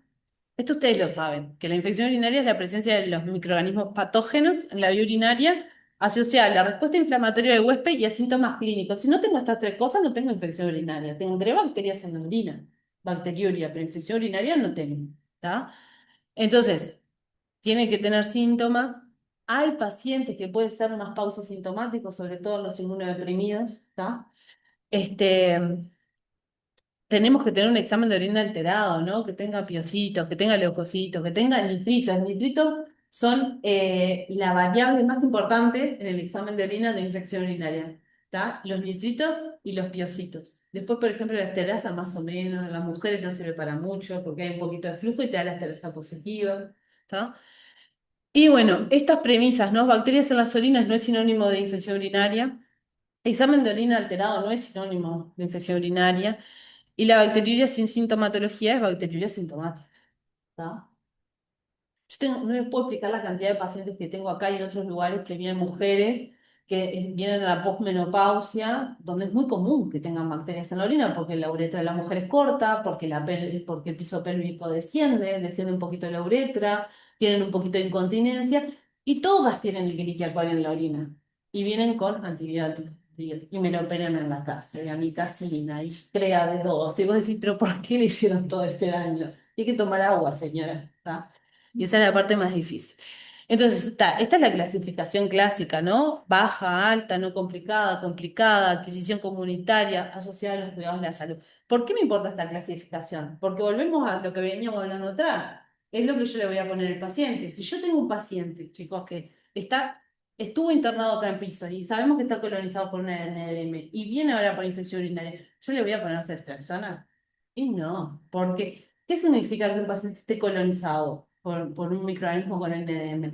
Que ese paciente probablemente en los primeros 6 meses o en el primer año incluso va a seguir teniendo esa bacteria con ese mecanismo de resistencia en sus floras. Y esas bacterias prevalecen además por encima de las bacterias naturales o más buenas o menos resistentes en la flora del paciente. Y cuanto más dependiente es el enfermo, más demora en reconstituir su flora. ¿Está? Entonces, cuando un paciente se va de alta, y si es joven y rápidamente vuelve a sus actividades y se vuelve a alimentar bien y a tener una dieta balanceada, es muy probable que su flora la vuelva a reconstituir rápidamente. Pero si es un abuelo que se va a una casa de salud, que le está poniendo antibióticos cada 3 días, que tiene una sonda vesical, que come poco, la Escherichia coli con la NDM se va a quedar a vivir con él, por lo que le quede de vida. ¿Ah? Entonces, yo, en mi algoritmo de pensamiento, cuando viene ese abuelo, no le puedo poner ceftriaxona. Va a tener que ir otro antibiótico. Bueno, entonces, ¿en qué pacientes deben considerarse como complicadas? Esto ustedes lo saben todo, no lo voy a mencionar mucho, pero básicamente son todos los pacientes que tienen alguna alteración en su vía urinaria, ¿no? En los varones, ¿por qué se les dice complicada? No es que sean complicadas de entrada las infecciones urinarias en el varón, es que se las clasifica como dentro de complicada para intentar despistar cuanto antes las complicaciones. Porque es tan raro que un varón tenga una infección urinaria por el mecanismo ascendente, porque tienen una uretra más larga, que cuando la tienen, uno te dice, no, es complicada, porque eso va a hacer que vos cambies tu conducta y vayas a buscar la complicación. vayas a buscar por qué ese varón tiene una infección urinaria. Entonces le vas a pedir la eco, esto y lo otro. Si viene una mujer con una infección urinaria, probablemente no hagas el mismo razonamiento. ¿Está? Bien. Después, este es el diagnóstico microbiológico. A veces vieron que les informan entre 10.000 y 100.000 de bacterias en la orina. Bueno, ese urocultivo hay que volverlo a repetir, ¿tá? Si es por chorro medio, no tiene ninguna relevancia. Tiene que ser más de 10 a las 5. Si es por sonda vesical, obviamente que el recuento es más chico, más bajo. Ahora, si es por sonda vesical, ¿qué quiere decir eso? Que le pongo la sonda y le saco la sonda. Le pongo la sonda para tomarle el urocultivo y se la saco. No el abuelo que viene con la sonda de la casa y toma el urocultivo de la sonda o de la bolsa. Habrán visto muchas veces que incluso a veces pinchan la tubuladura y me entra como un ataque, empiezo a convulsivar. No, porque eso no. En los pacientes sondados se ha visto que a las primeras 2 horas de colocado ya hay colonización de la tubuladura. ¿Tá? En las primeras 48 horas, todo lo que es la tubuladura, la bolsa, todo el sistema, aunque esté cerradísimo, ya está colonizado por bacterias del hospital. Cuando nosotros entramos al hospital, nuestra flora cambia a las 48 horas, pero totalmente cambia. Es más, si nos pudiéramos medir la flora nuestra, no es lo mismo que un estudiante de Bellas Artes, te lo puedo asegurar. Entonces, imagínense que cuando viene el abuelo se cambia la sonda y ahí se saca el urocultivo. Con la sonda puesta no, porque nos van a venir caranchos, va a crecer cualquier cosa de ahí. Y no implica que ese microorganismo es el que está dando infección. ¿Está? Bueno, y la punción suprapúbica o la talla, cualquier recuento, porque obviamente estoy entrando directamente dentro de la vejiga. Entonces, estos son los microorganismos más frecuentes de infección urinaria. La Escherichia coli sigue siendo la más frecuente, incluso en cualquier tipo de población. En los diabéticos cambian un poco. Y otra cosa que les quiero comentar es los polimicrobianos. ¿Ustedes qué piensan cuando ven un cultivo polimicrobiano? ¿Contaminado? ¿Alguien más? ¿Es otra cosa? Bueno, ¿eh? Microbiota, empezar. A ver, la mayoría de las veces el polimicrobiano, hay que repetir, ¿está? Pero la mayoría de las veces el polimicrobiano no es contaminante. Es que la persona tiene más de 2 bacterias distintas. Y eso pasa pila. En los pacientes que tienen litiasis, por ejemplo. Vos tenés los riñones con una litiasis foraliforme. Infección urinaria Escherichia coli, te pusieron ceftriaxona. Te fuiste a tu casa, infección urinaria ciprofloxacina, ahora enterobacter. Infección urinaria amicacina. Ah, bueno, entonces ahora tenés un enterococo. Porque además, ¿saben qué? Nuestras bacterias se van seleccionando a medida que nos van exponiendo a los antibióticos. Entonces, si una mujer joven con litos va a tener una Escherichia coli al principio, o un Proteus. Pero yo le trato la Escherichia coli de Proteus, ¿y cuál va a ser su segunda infección? Un enterobacter, porque es resistente a la ceftriaxona. Y si le trato el enterobacter, ¿y qué va a tener? Un enterococo. Porque ya le traté todos los VGN, entonces ahora empiezan los cocos. ¿Está? Y eso es el día a día de las personas que, por ejemplo, tienen litos. ¿Está? Y que el urocultivo nos informa como polimicrobiano y mucha gente dice, contaminado. No, no es contaminado. Ojo con el contaminado. Es que el paciente capaz que tiene 2 bacterias. Y muchas veces hay que levantar el tubo y preguntarle al microbiólogo, che, ¿te animás a informarme qué bacterias son? ¿Hay algún coco en ese polimicrobiano? Porque tratar VGNs es fácil, pero si hay algún coco, él me puede decir y yo puedo ajustar mi tratamiento antibiótico empírico sin saber qué hay en ese polimicrobiano. A veces los microbiólogos ponen polimicrobianos cuando crecen más de 2 tipos distintos de colonia. Miran la placa de Petri, ven 2 colonias distintas, polimicrobiano, y lo tiran. Porque es un urocultivo, es una muestra sencilla de obtener. Obviamente que eso no lo hacen en un líquido cefalorraquídeo ni en un hipocultivo, pero sí, por ejemplo, en un UR. ¿Tá? ¿Y por qué? Porque saben que además los urocultivos muchas veces se toman mal. Entonces, el polimicrobiano para el microbiólogo como que no le da mucha relevancia a veces. ¿Tá? Y obviamente los pacientes que están en UCI, el Enterobacter empieza a aparecer por esto mismo, o sea, que yo les decía, se empiezan a seleccionar los microorganismos. Entonces yo empiezo con bacterias comunes de la comunidad, de mi flora, y empiezo a tener cada vez bacterias más resistentes. ¿Tá? Es más, nosotros a veces jodemos los infectólogos, tipo, adivina qué apareció. Tipo, porque claro, ya sabemos toda la historia de ese paciente, entonces ya sabes que o apareció un enterococo o apareció una cándida, o apareció algo o una NDM. Bien, y la sonda vesical a permanencia. Esto un poco ya se los venía diciendo, pero a pesar de que yo jorobo mucho con esto de la sonda, obviamente que la sonda hace que la persona tenga más infecciones urinarias. Ni que hablar. Tiene digamos, un artefacto extraño directamente en una cavidad que debería de ser estéril y que está en continuidad con el exterior. Entonces, los microorganismos cuando ponemos una sonda ingresan en el 1% en personas jóvenes y sanas ingresan en el momento de colocación de la sonda. En los adultos mayores en un 30% más o menos, ¿está? Y después durante el tiempo que permanezca colocado, ¿sí? Por lo general son bacterias comunes de nuestro tracto urinario, de la piel, del recto, del periné.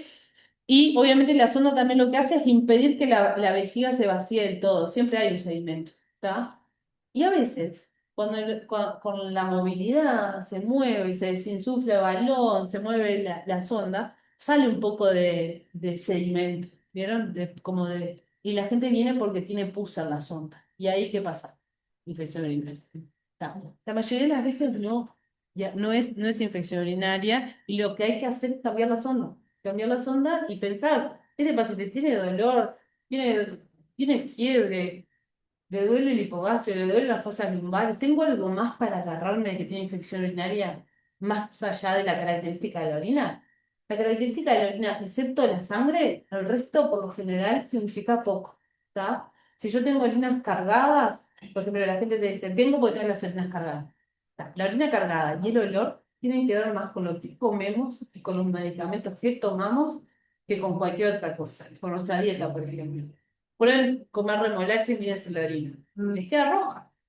Pasa lo mismo, los abuelos no toman agua, empiezan con diferentes medicamentos, entonces después viene la familia eh, preocupada porque cambió las características de la orina. Y nosotros ponemos antibióticos ahí y la terminamos de embarrar.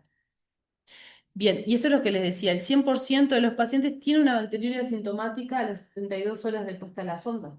Eso está estudiado. O sea, si yo le tomo un urocultivo de la sonda, me va a venir algo, siempre, el 100% de las veces. Bien, entonces, hay algunas cosas que yo puedo tener en cuenta para poner el tratamiento, ¿no? Primero definir si es complicado o no. Hay un sistema que es el ORENUC, que a mí me gusta un montón, ahora se los muestro, como para definir si el paciente requiere hospitalización o no, si lo puedo manejar en la casa o no. Y bueno, y si presenta factores de riesgo para microorganismos multiresistentes o si está previamente colonizado, lo que hablábamos hoy. Esto es lo del sistema ORENUC, es muy sencillo en realidad. Es pensar, el O es por cero, en realidad no es O, es no factores, no tiene ningún factor de riesgo. Recurrente, igual entrar no complicada, si no tiene riesgo de mal pronóstico, por ejemplo, diabetes controlada, ¿tá? O deficiencia hormonal en mujeres posmenopáusicas, o sea, lo que hablábamos hoy, la veterana posmenopáusica tiene infecciones urinarias a repetición, eso podría entrar dentro de no complicadas. Y después tengo que pensar si tiene algo extrarrenal, si tiene algo neurológico, si tiene algo urológico o si está cateterizada. Entonces, por ejemplo, los extrarrenales tienen un riesgo de pronóstico más grave, ¿no? Diabetes mal controlada, inmunosupresión. Los urológicos, si el paciente tiene insuficiencia renal, nefropatía, los nefrológicos, perdón, nefropatía. Los urológicos, si tiene algo que pueda además revertir, ¿no? Si tiene una obstrucción, si tiene litiasis, si está embarazada, si tuvo un trasplante en los primeros 60 días. El trasplante renal en los primeros 60 días siempre es complicado. Y si está cateterizado, pensar si tiene una sonda vesical permanente o si simplemente se lo obstruyó, por ejemplo, la sonda. Entonces, acá están los criterios de hospitalización, que no se los voy a leer, después si quieren los leen, pero son muy obvios, ¿no? Son los criterios que usamos siempre en facultad, ¿no? Que son la complicada y la espironefritis. No complicada, siempre hay que darle un tiempo por lo menos de 6 12 horas de observación para ver cómo evolucionan, tener una primera paraclínica, ver que el paciente no tenga elementos de CIRS, por ejemplo, ni alguna disfunción. Está ¿conocen el Quicksofa? Sí. Está. escala, que en realidad es una escala como muy sencilla para definir si el paciente tiene elemento de gravedad o no tiene elemento de gravedad y poder tomar decisiones rápidas en la puerta. Esto, digamos, no cambia nada con respecto a otras infecciones comunes y corrientes. Y estos eran los tratamientos. Yo después se los paso. Esto está parte, lo hicimos en el PROA del Hospital de Clínicas. Hay algunas cosas. Esto ya es del 2018, tiene sus años. Hay algunas cosas que siguen vigentes y hay otras que no. ¿Por qué? Porque tenemos la carga cremosa que nos están comiendo. Entonces, vieron que ya de entrada dice, bueno, es el tratamiento ambulatorio, ¿no? La cistitis no complicada, la cistitis en la embarazada, la cistitis complicada, la prostatitis aguda no complicada, la itúnel sondado y la pielonefritis no complicada. O sea, lo que yo podría manejar ambulatorio. ¿Está? Y ya tengo dos columnas que hablan sin factores de riesgo y con factores de riesgo para microorganismos multiresistentes, porque ustedes la primera dosis de antibiótico que van a dar no van a tener el urocultivo. Entonces, estos planes están pensados para con qué le doy de alta a la casa y saber que a las 24, 48 horas el paciente tiene que tener un control para revalorar el antibiótico que le puse. ¿Sí? Entonces vieron que, por ejemplo, en la cistitis se podrían manejar con fofo, ¿está? Un sobre o con nitro. Fofo en el hospital no tenemos mucho. Cada vez que he pedido me ha llamado la química, pero bueno. Pero hay nitrofurantoína, ¿está? Y este que dice nitrofurantoína macrocristal es maravilloso porque se concentra muy bien en la orina. Los macrocristales hacen que esté más tiempo, ¿está? Acá es lo micro. No, hay de los dos. Ese Ah, es el que le llamamos macrofuran. Usted no digan que no le digan a la química que yo dije esto, pero hay. Lo odian. Después el Bactrim, si fuese el primer episodio y tengo una Escherichia buena, que es sensible al Bactrim, puedo tratarla con Bactrim. Primer episodio, mujer joven, sana. ¿Está? Después en la embarazada, bueno, obviamente cambian un poco los planes por el embarazo en sí mismo. Hay algunos antibióticos que son más seguros que otros. ¿Está? Y vieron que si miramos, por ejemplo, la columna con factores de riesgo, ya hay muchos que dicen no utilizar cefuroximen, no utilizar cefuroximen, ¿está? Porque el cefuroximen, si yo tengo factores de riesgo para microorganismos multiresistentes, el cefuroximen ya pasó de largo, no sirvió para nada, ya no sirve el cefuroximen, el ceftriaxona, el petazo, capaz que ni el mero, ¿está? Entonces ahí, por ejemplo, vieron que dice si hay riesgo de enterococcus fecalis o enterobacterias de BLE, considerar amoxiclavulánico. Y muchas veces en las BLE nosotros miramos el pipetazo, el piperacilinato altam, y si es sensible, aunque diga resistente al amoxiclavulánico, lo usamos y anda bien. ¿Por qué? Porque en realidad la resistencia está medida por la amoxicilina y no tanto por el clavulánico, y estamos usando un inhibidor de beta-lactamasa espectroampliado que a buena dosis logra también inhibir la BLE. Entonces, muchas veces, por ejemplo, en las BLE es preferible usar amoxiclavulánico que usar sulfuroxime. Una locura, uno diría, no, sulfuroxime está más arriba, no, el sulfuroxime ya se lo comió. Pero, por ejemplo, el amoxiclavulánico, muchas BLE podemos ver ese truco, o incluso ustedes ven que es sensible al amoxiclavulánico y es resistente a todas las cefalosporinas. ¿Está? Y, por ejemplo, el riesgo de enterococcus en los pacientes que le damos cefuroxime, los pacientes que tienen cefuroxime, cefalosporinas, que vinieron tratados con ciprofloxacina, son los que mayor riesgo de enterococo tienen. ¿Está? Y en esos pacientes, si yo le doy amoxi, que es una penicilina, a un enterococo, es más probable que le pegue, si es un enterococo fecalis. Si es un resistente, no, obviamente. Pero, por ejemplo, tengo riesgo de enterococo, capaz que hay que considerar más la amoxiclavulánico. Y vieron que dice 1 gramo cada 8 horas. No es cada 12, es cada 8. Porque yo lo que quiero justamente es saturar esas beta-lactamasas. Entonces, por eso lo doy a una dosis mayor. Les estoy dando los piques de la infectología, pero así.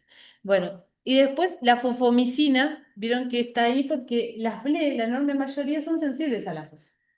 Entonces, yo tengo un paciente con una infección urinaria que creo que tiene una BLE, ¿saben lo otro que hay que hacer?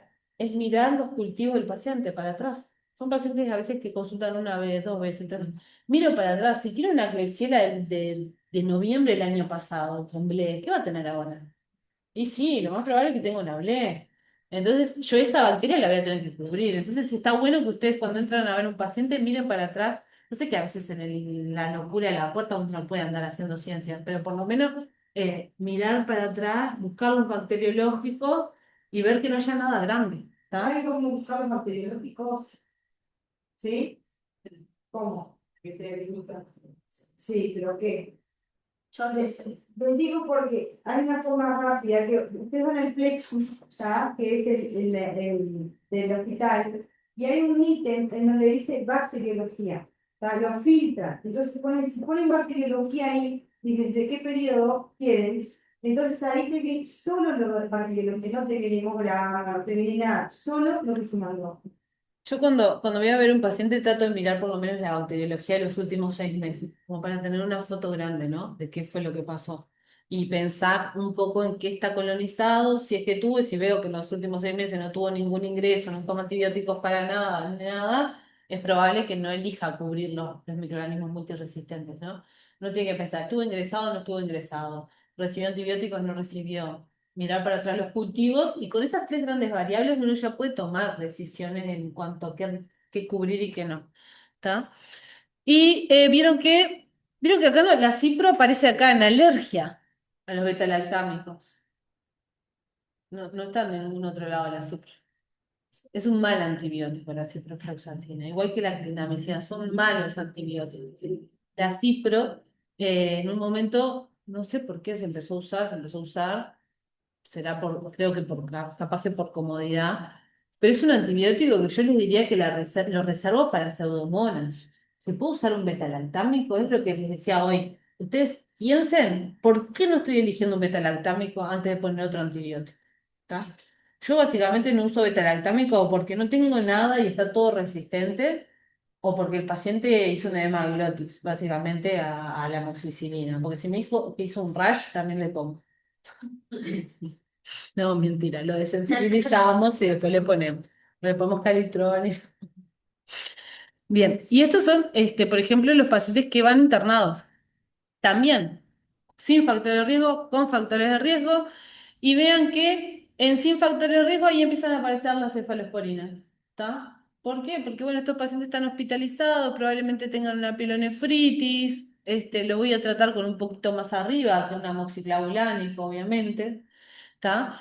Pero vieron que es ceftriaxona, cefuroxime, alergia beta-lactámico, cipro más amica. Porque la cipro es mala, es bacteriostática. Entonces le agrego un aminoglucósido para que le ayude. El aminoglucósido es un excelente antibiótico, ¿no? La mica, la genta se concentran muy bien en el parénquima renal, se concentran muy bien en la orina, son malos para los riñones cuando dan toxicidad, ¿no? Tenemos que tratar de que no nos den injuria renal. Vieron que dice alergia a los betalactámicos, la pielonefritis en la embarazada, fofo. Absceso renal o perinefrótico, nefrítico. Ceftriaxona más amica. ¿Por qué es esto? Porque hablamos hoy de las cefalosporinas y los abscesos. ¿Está? Alergia, ahí aparece la ciprovuelta en la alergia. ¿Está? Vamos a cambiar para otro. ¿Está? Y si está grave, pues tiene un shock séptico, no ando pensando qué antibiótico, qué la cipro, que no sé qué. No, no. Voy a poner un antibiótico muy amplio, porque el paciente está grave y tengo un solo tiro.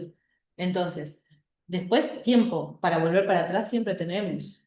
¿Está? Entonces, siempre el concepto es que cuanto mayor gravedad, yo en la medicina en general es más invasivo voy a hacer y en los antibióticos es más amplio va a ser mi antibiótico. Después voy a tener tiempo para pensar todo el resto y volver a bajar, ¿no?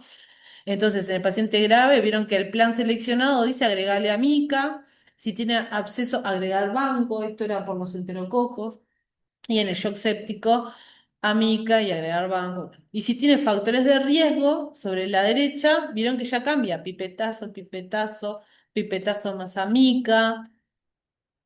¿Esto por qué es? Por los BLE. Esto lo armamos en el 2018 pensando en quiénes, en las BLE. Y las BLE en una infección urinaria no bacteriémica, el pipetazo por lo general anda bien, no es necesario la meropenem.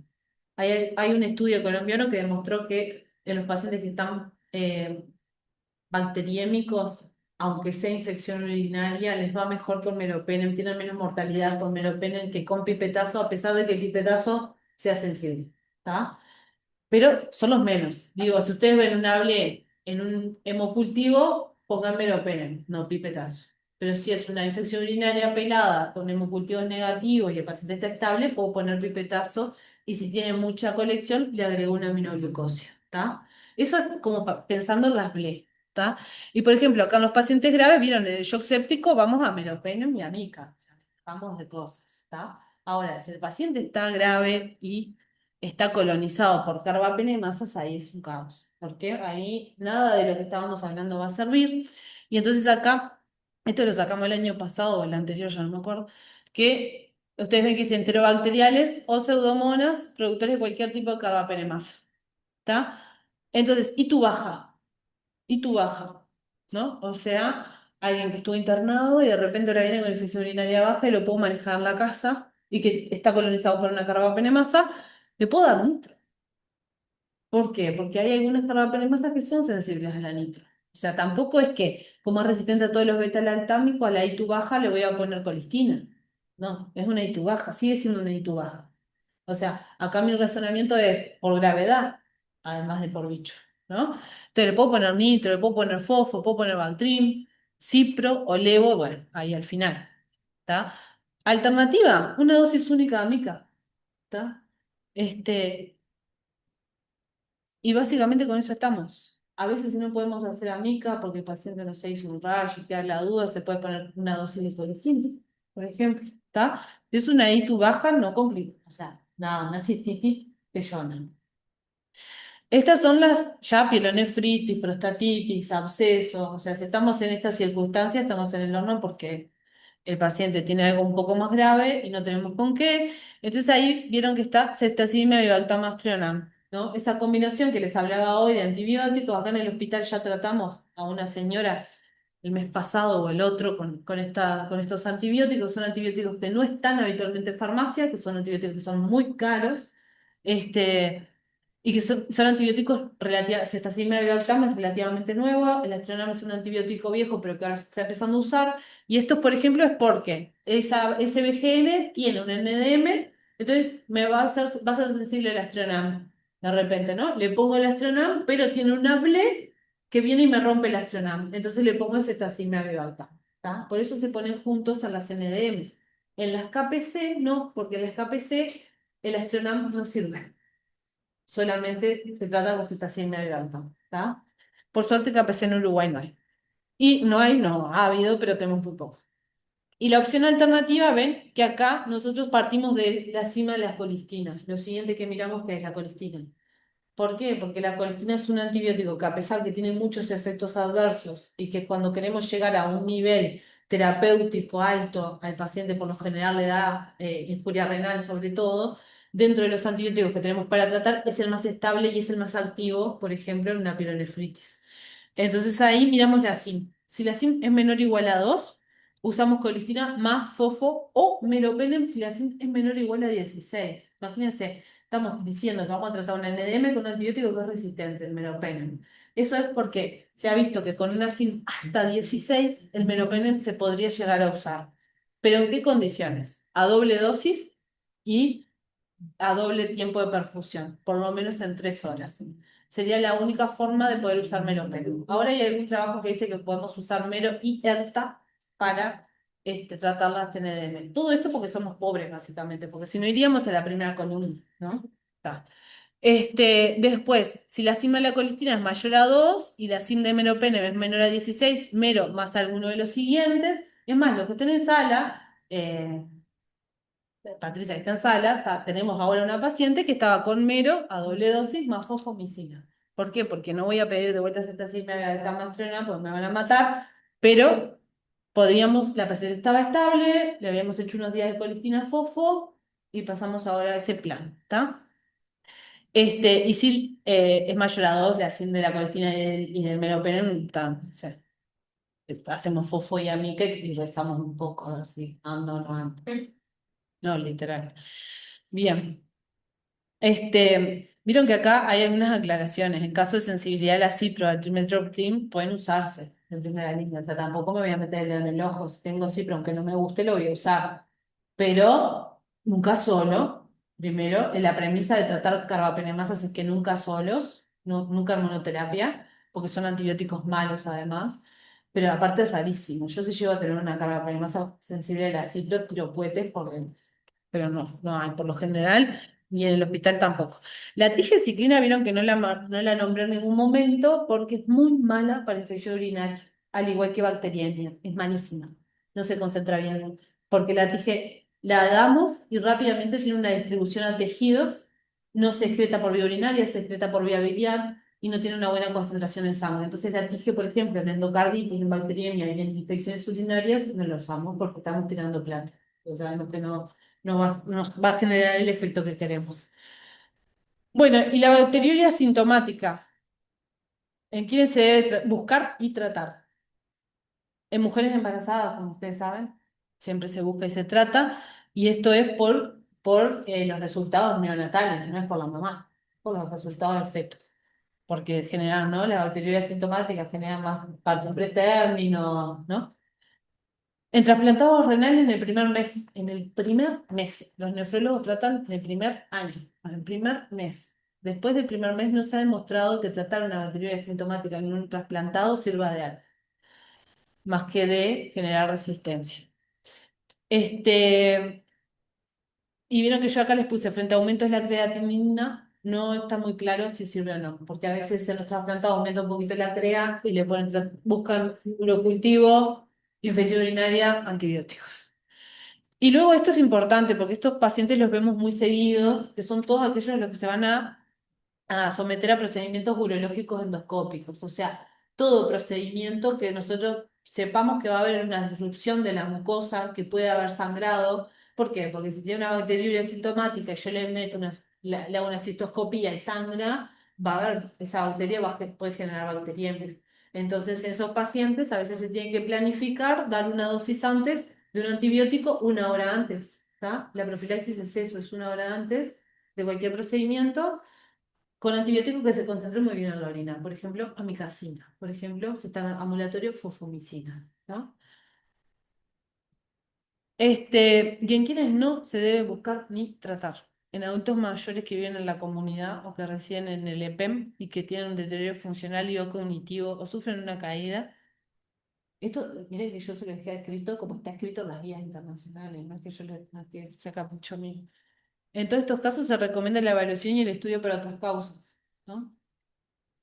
En adultos mayores dependientes, uso de pañales, sonda vesical, no se recomienda fuertemente el estudio de la orina frente a cambio en olor o coloración o frente a sedimento en la bolsa.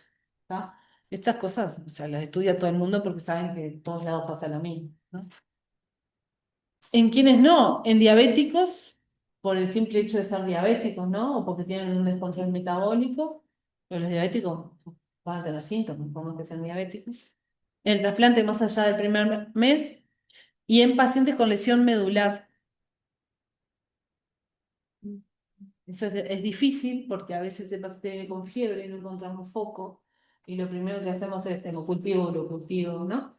En los pacientes con lesión medular es difícil porque no tienen sensibilidad, entonces muchas veces no te pueden decir si les duele el hipogastrio, están con sondas, hacen autocateterismo, si les duelen las fosas lumbares, ¿no? Tengo que poder yo agarrarme de cosas más paraclínicas de repente, o una ecografía, o del examen de orina, ¿no? De otras cosas que solamente el urocultivo para tratar. Bueno, nada, la sonda vesical, ya les dije demasiado de la sonda vesical, básicamente. No se recomienda buscar ni tratar por el simple hecho de tener sonda.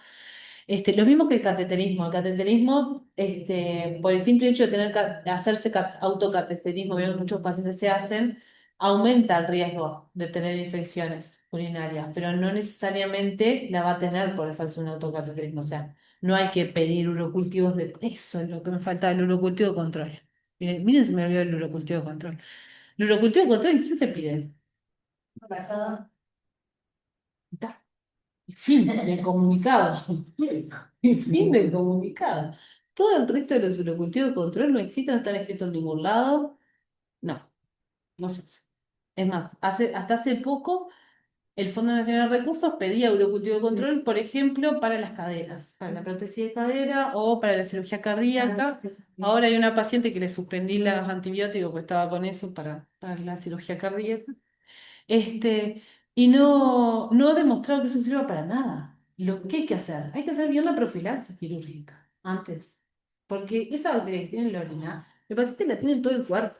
Hay algo, ¿vieron? Lo que antes le decíamos la flora, bueno, ahora se llama pátina fecal. Es un nombre muy amoroso. La pátina fecal es las colonias, la legión de bacterias que tenemos en nuestra superficie corporal que vienen de nuestro intestino y de nuestras cavidades, de nuestras fosas nasales, de nuestra orofaringe, de nuestro intestino, ¿tá? Y esa pátina fecal es como una población de bacterias muy dinámica, pero lo que tenemos en la orina lo tenemos acá, en el pecho también lo tengo, obviamente que en la ingle voy a tener mayor carga. Pero porque tengo un urocultivo estéril, no significa que no se me va a infectar la cirugía. No, lo que tengo que hacer es hacerle bien el antibiótico y no ponerle cefradina a todo el mundo que viene a operarse. ¿No? Porque eso también pasa. Ustedes verán que todas las profilaxis es Fasolin, de Fasolin. Eso para el paciente joven y sano que viene de la comunidad y no estaba recibiendo antibióticos. ¿No? Para el chiquilín de 16 años que viene con una apendicitis. Ese sí es Fasolina. El resto de los pacientes probablemente no. El veterano, este veterano que tenemos arriba, que se va a operar del corazón y que está colonizado por un NDM, yo le dejé la profilaxis, dihexiclina y colistina. Llamé al infectólogo del círculo hoy para decirle, mira, tenés este paciente, se va a operar, hay que hacerle esto y esto. Está perfecto, Eli, mándame los antibióticos que vemos. Porque ahí está la falla. En agarrarme un urocultivo sin nada y ¿qué estoy pensando? ¿Que el paciente está estéril? No, tengo un montón de bacterias en el pecho también. Entonces, ahí está la falla. Me agarro un urocultivo y le pongo mal la profilaxis. Y después hace la infección del sitio quirúrgico y fue mala suerte. No, no fue mala suerte. Pusimos malos antibióticos. Bueno, no los quiero aburrir más. Tenía unas cosas de neumonía aguda comunitaria que se las muestro después otro día. Porque las neumonias también es algo bastante importante, que creo que también ven bastante, que en realidad el razonamiento de las neumonias básicamente es el mismo razonamiento que venimos haciendo con las infecciones urinarias, ¿tá? En cuanto a el lugar de infección, el microorganismo y si el paciente tiene factores de riesgo o no para multiresistentes, qué multiresistentes y en función de eso, qué antibiótico elegir, ¿sí? Entonces, le querías dejar estas pautas, andan ahí a la vuelta, cualquier cosa, si quieren, yo tengo una arriba impresa, son las pautas de tratamiento de carbapenemasa, que incluso las primeras hojas están todo cómo pasar cada uno de los antibióticos, cómo se pasa la cristina, cómo se pasa la tija, cómo se pasa la mica. Quería empezar. En la primera ponía, por ejemplo, que ingresan. Usted primero estaría empezó a hablar de más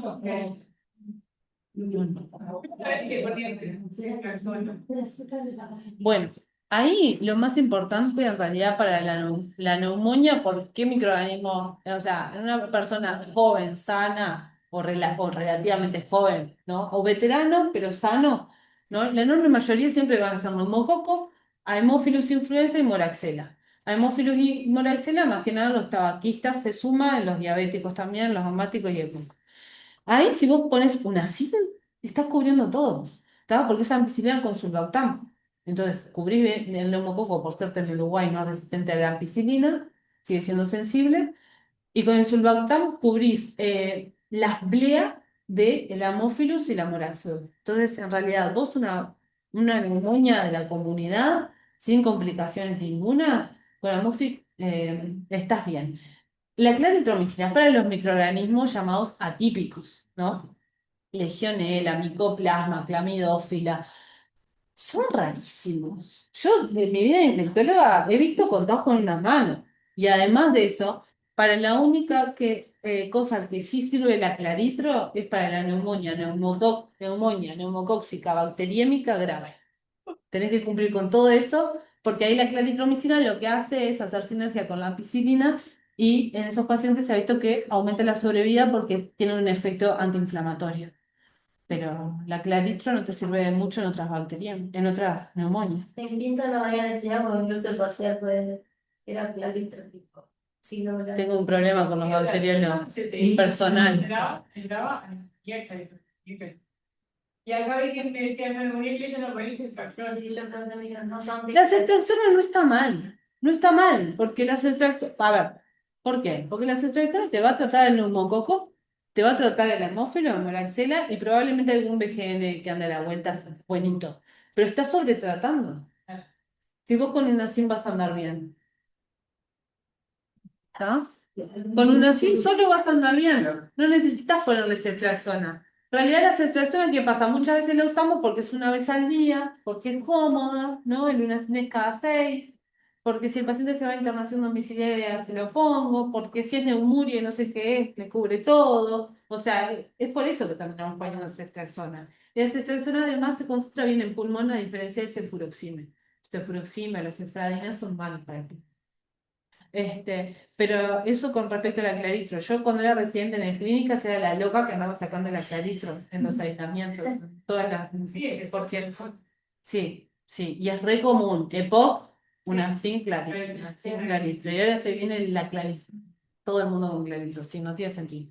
Con una sin está bien. Es lo mismo que hoy que hablábamos de una sin metronidazol, que es como poner pan con pan para las bacterias. O sea, lo único que generas es que bajás tanto la carga bacteriana y son tan anaerobicidas que bajás los anaerobios y aumenta el riesgo de Clostridium y el paciente después termina teniendo una clostridiasis. Igual que la clinda. Por ejemplo, la clinda aumenta muchísimo el riesgo de Clostridium y es un antibiótico que es bastante inferior con respecto al Bactrim. Por ejemplo, siempre es mucho más seguro poner Bactrim en una infección de peripartes blandas que poner clinda.